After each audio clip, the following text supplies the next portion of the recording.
রমজান মাসও একটু ফেটো খানি না হিসাবে গুছা উঠি যায়, কন্ট্রোলে থাকবা। আর গুছার কারণে আউরি তালাকর মধ্যে আমরা যাইতাম না। রমজান মাসে এক ঘুরে গুছা করিয়া সুজা পাইলা তালাক বুঝেছি। কোনো কিতাবও আছে রোজা মাস খালি তালাক দিতা? নাই। তালাক তো ইসলাম ধর্মে একটা সুবিধা দিছে, এটা তো আউরি দেবার লাগি না। এটা আপনার সংসার চলেন না, মারাত্মক অসুবিধা। বহুত চেষ্টা করছেন, নসিহতর পরে হইছে না, শাসনের পরে হইছে না, কত কষ্ট করে লাস্টে আপনি তালাকও বাধ্য হয়েছেন। ও আপনার একটা ইসলামে অধিকার দিছে সুবর্ণ। এগো তালাক নিয়ে ডং না, তালাক নিয়ে ডং ফুর্তির ব্যাপার না। এগো আমরা তো গুছা উঠলেও তালাক, চূড়া মাতলিয়ে বেড়া গাইলেও তালাক। হায় হায়।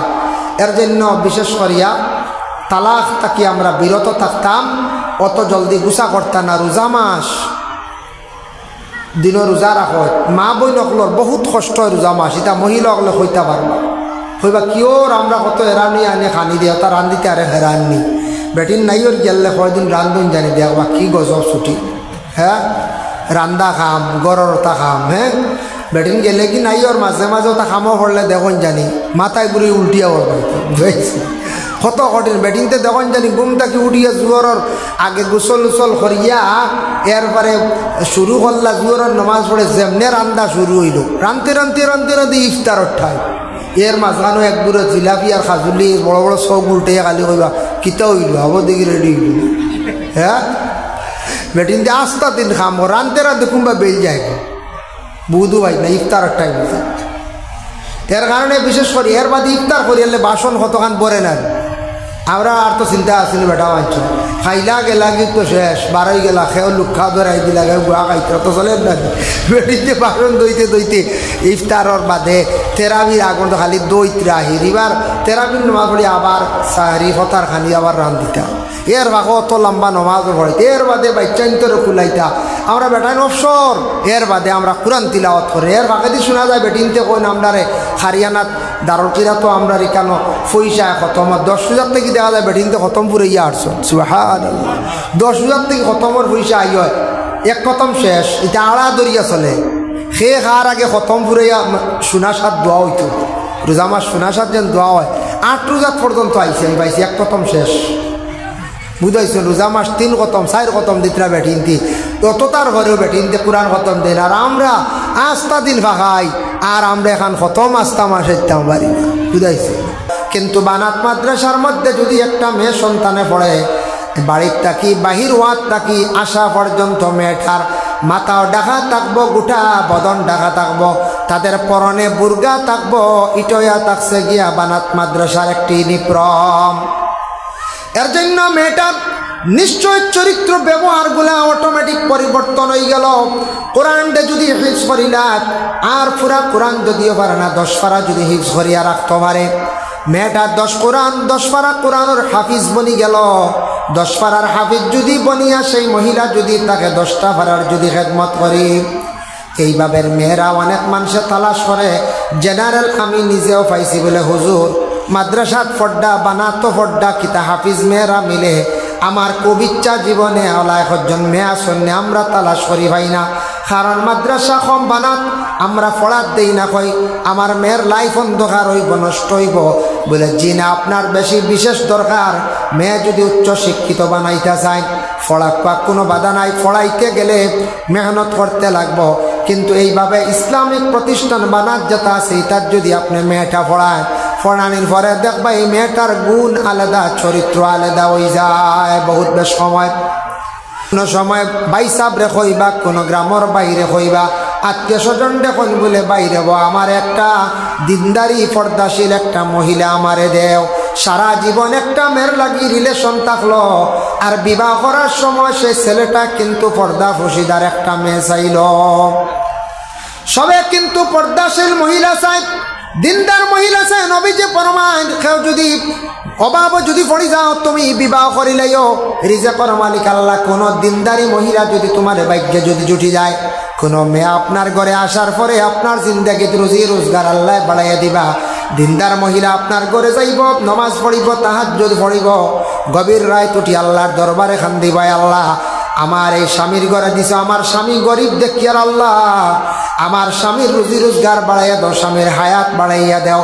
মহিলা স্বামীর জন্য দোয়া করব, শুকরিয়া আদায় করব। এর জন্য এইভাবে দিনদার মহিলার দোয়ার বরকতে এই মহিলার কারণে স্বামীর জিন্দেগি আবার উন্নত হয়ে যায়। যত বেশি পর্দাশীল দিনদার মহিলা থাকব, মহিলার কারণে স্বামীর সম্মান মর্যাদা আল্লাহ জমিনও বাড়াইলায়। এর জন্য আল্লাহর বন্দেগান দয়া করিয়া ইসলামিক শিক্ষার উপরে আমরা একটু গুরুত্ব দিতাম। ছেলেদের মাদ্রাসা কিছু দেওয়ার চেষ্টা করেন, বা না যেহেতু মাদ্রাসা আছে আপনারা স্কুলও কিছু পড়াইছেন, পরবর্তীতে মাদ্রাসা যদি একটা মেয়ে দেয়, কোরআনে হাফিজ যদি বনি যায়, আপনি হাফিজর মা বাপ বনি গেলা। যদি পারে না 10 পারাও যদি পড়ে, এইদিকে উর্দু যদি পড়ে, উর্দু পড়ার পরে মেয়েটা মাসাইলের কিতাব পড়িতে পারব, বেহেস্তি জৌর পড়িব, মাসাইলে শরীয়ত পড়িব, কানুনে শরীয়ত পড়িব, অনেক মাসলা ব্যাপারে সেই মেয়েটার কাছে মেয়েটা অবগত থাকবো। আর মাদ্রাসায় পড়ার পরে তার চরিত্র অটোমেটিক পরিবর্তন হয়ে যায়। জেলে একটা ছেলে মাদ্রাসাত দিলে নবীজির সুন্নতি লেবাস লাগানির পরে সেই ছেলেটায় শর্মেও কইব আমি আউরি চলাফেরা করলে মানুষে খারাপ পাইবা, তখন সেই মেয়েটা ঠিক তেমনিভাবে এই মাদ্রাসার মধ্যে যদি পড়ে, তাহলে সেই মেয়েটা কই পড়ে আমি তো আউরি চলল হইতো না, কারণ আমি বানাত মাদ্রাসায় পড়ি, আর আমার এখান নাম হইল মাদ্রাসা ইসলামিক প্রতিষ্ঠান। ভাই মুসলমানের লাগি বিশেষ করিয়া দিনদারি মহিলা আমাদের প্রয়োজন, মেয়েদের শিক্ষার প্রয়োজন। আমরা মেয়েদের জেনারেল শিক্ষার ব্যাপারে আমরা বেশি গুরুত্ব দেই। যদি দেখা যায় সেই পরিবারের মেয়ে যদি শিক্ষার যোগ্যতা যদি একটু বেশি থাকে, জেনারেলের দিকে যদি মেয়েটা সমাজ কম যদি এইচএস ক্লিয়ার থাকে, আর মাদ্রাসার পড়া হোক কিবা তো মসজিদর কোরআন থাকে, এই মেয়েটা দেখবা বাচ্চান্তের তুলিয়া মারিয়া দিবা মসজিদ স্কুলও পড়ার ব্যাপারে মেয়েটায় মারিয়া দিব, কারণ পড়ার গুণ বুঝব, মেয়েটায় পড়ার মর্ম বুঝব, কদর বুঝব। কারণ আমরা ইসলাম ধর্মের সমাজ অগ্রগতি করাইতে হইলে মেয়েদের শিক্ষার প্রয়োজন। মেয়েদের শিক্ষার উপরে আমরা গুরুত্ব দেওয়া দরকার, ইসলামিক শিক্ষা এবং জেনারেল শিক্ষা। যার কারণে একটা ঘরের মধ্যে যদি শিক্ষিত মেয়ে যদি ঘরের মধ্যে যদি আনে, এই মেয়েটার সন্তানটা এইভাবে দমক দিয়ে পড়াইব, গুরুত্ব দিয়ে পড়াইব। আর মেয়েদের শিক্ষার যোগ্যতা কমে গেলে এই ফ্যামিলির মধ্যে শিক্ষা থাকে না। আর বড় ভাইয়ে যদি মেট্রিক পর্যন্ত পড়ায়, ছোটো ভাইয়ে কমসে কম কইব আমিও মেট্রিক দেই, কমসে কম আমার বড় ভাই মেট্রিক, কমসে কম হায়ার সেকেন্ডারি। ছোটো ভাইয়ে কইবে একটা কি আমি আরও বেশি পড়ার চেষ্টা করতাম। এইভাবে আল্লাহর বন্দেগান বিশেষ করে আমরা পড়ার যোগ্যতা মূল্য কমে যায়, গতিকে প্রায় ফ্যামিলির মধ্যে বাড়ি খাইলায়। যে কোনো মানুষ যদি যায়, যে কোনো বাড়ির যদি যায়, যাওয়ার পরে এক ছেলের বাড়ির মধ্যে গিয়া যদি পৌঁছিয়া দেখেন জামাই দেখাত গেছেন, এই বাড়ির মধ্যে অনুমান পাইলি বা যদি দেখেন বাড়ির মধ্যে যদি দিনদারি থাকে, এই বাড়ির মধ্যে পরহেজগারি থাকে, কিছু আউটা বেড়াওতা পাইবা, কিছু আউটা বেড়া পাওয়া যাইব, বুঝাইছেন? আউটা বেড়া মিলব, বোঝা যাইব এই বাড়ি পর্দা আছে, নমাজ আছে, গতিকে এরা পর্দা উর্দা কিছু মান্ডা, পর্দা করাও তো ফরজ আমরা লাগে। যে বাড়ির মধ্যে দিনদারি থাকব, ফসরাবাল পায়খানা যদিও খাসা হয় সুন্দর পাইবা, পরিষ্কার একটা সিস্টেমে পাইবা, ডেলার ব্যবস্থা পাইবা, টিস্যুর ব্যবস্থা পাইবা, বুঝা যাইবে এই বাড়ি নমাজ আছে। কিছু কিছু জায়গার তৈলাও আছে, ফেসাওয়াল নাই, গুয়ারার তলে ভাত্তর দুগু থুয়া, হুজুরও বই যাপ খাবা, বাইসা আরম্ভ করি দুঃখা হিবাই আমরা খানি ঠিক আছে, চিনাও না আনিয়া খাই, বুঝাইছে ওইবার তো গত মাস চিনা আসে, এই মাসও হল্লা লই যাইছে, খানি ঠিক আছে, আপনও দিনদারি না, এগোর দিকে ফেসাওয়াল ঠিক না। এর কারণে বিশেষ করিয়া যদি গিয়া তখন বাড়ির মধ্যে দিনদারি আছে, এই বাড়িত নমাজ রাতি পাইবাই, পাইলেই কারণ খুব ফালিশ পাইবা, বুঝবাইবাই নমাজ আছে। আর কোনো বাড়ির দেখবাই নমাজ রাতি গানও পড়ে গেছে, গিয়া ফালিশ নাই, মানে নমাজ না এমনি থোয়া গালি। যে বাড়ির মধ্যে মুসল্লা পাইবা, মুসল্লার মধ্যে প্রমাণ পাইলিবা এই বাড়ির মধ্যে নমাজ আছে, এই বাড়ির মধ্যে দিনদারি আছে। দিনদারি ছায়া জীবনে আপনার যে কোনো একটা মেয়ে সন্তান বিবাহ দেখা, আপনার জীবনে যদি মেয়েটা যদি খমু খায়, তবুও এই স্বামীর ঘরে দৈনন্দিন জীবনটা সুখের জীবন যাইব। আর টাকা পয়সা বেশ দেখিয়া লাভ নাই যদি ছেলেটার মধ্যে বাড়ির মধ্যে যদি দিনদারি থাকে না, এই বাড়ির মধ্যে যদি আল্লাহ আল্লাহ আল্লাহর জিকির থাকে না, পবিত্রতা যদি থাকে না, এই ঘরের মধ্যে তেমন বিলকুল শান্তি থাকতো নাই। এই ঘরের মধ্যে কোনো শান্তি থাকতো নাই, নমাজ নাই, শান্তি নাই, এক অন্যর মধ্যে মিলও থাকতো নাই।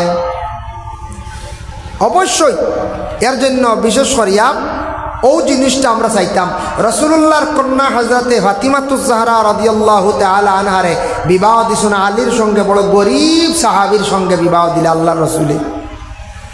কিন্তু ফাতিমার জীবনে আলীর ঘরে জীবন কাটাইলাম, একটা দিন কষ্ট হইয়াও কিন্তু বাবার কাছে গিয়া দুঃখ প্রকাশ করেন না।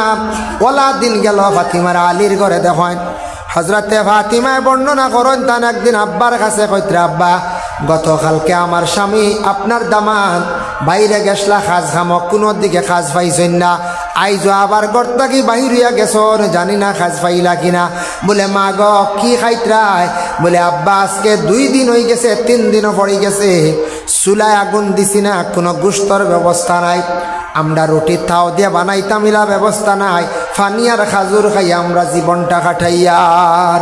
ওলা জিন্দগিটা কাটলো ফাতিমার জীবন। কিন্তু একটাবার ফাতিমায় আলীর কথা, এই দুঃখের কথা কিন্তু গিয়া তান বাবার কাছে কইছেন না। অতটুক সবরদার ধৈর্য ধারণ করছেন ফাতিমায়। এর জন্য আল্লাহর বন্দেগান মহিলাদের জীবনে ধৈর্য আল্লাহ দিছে। দেখুন জানি মহিলাদের জীবন খেওয়ার অধিক কষ্টে যায়। মহিলাদের জীবনটা স্বামীর ঘরে যাওয়ার পরে কিছু কিছু মহিলা হলে বড় কষ্ট হয়, কিছু মহিলা হল কারণ যে স্বামীর মধ্যে মানবতা নাই, যে স্বামীর মধ্যে বিশেষ করে আদর্শ নবীজির জীবন আদর্শ নাই, যে স্বামীর মধ্যে আদব আখলাক চরিত্র সুন্দর নাই, পরের মহিলা ঘরের মধ্যে আনিয়া জীবনে নির্যাতন চালাইব।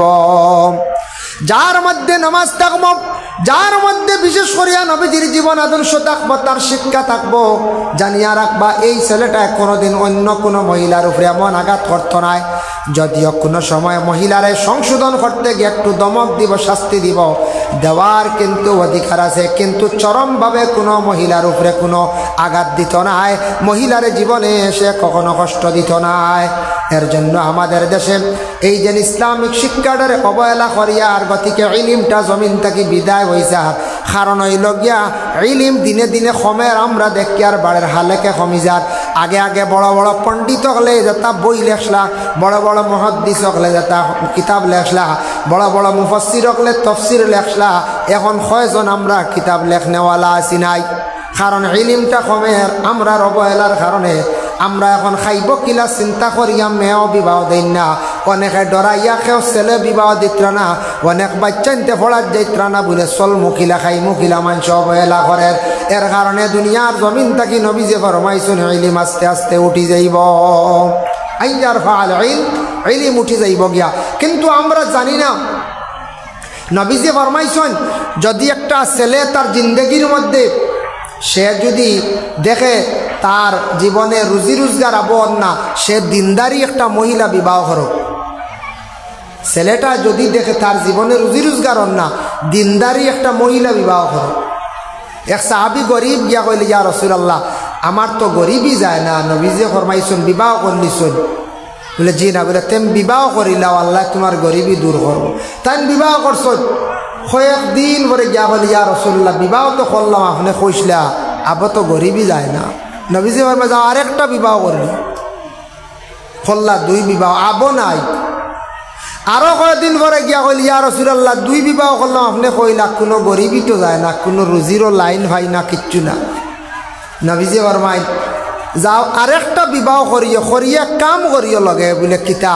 জঙ্গলে যাইও বাঁশ আনিও, জঙ্গলে যাইও বিভিন্ন সামান আনিয়া ঘরের বিবিয়কলরে দিয়া কইও হাতর কাজ করতা, ওটা বাজারে নিয়ে বিক্রি করিও, আর ওটা বেশিও, আল্লাহ তোমার গরিবি দূর করব। সুবহানাল্লাহ।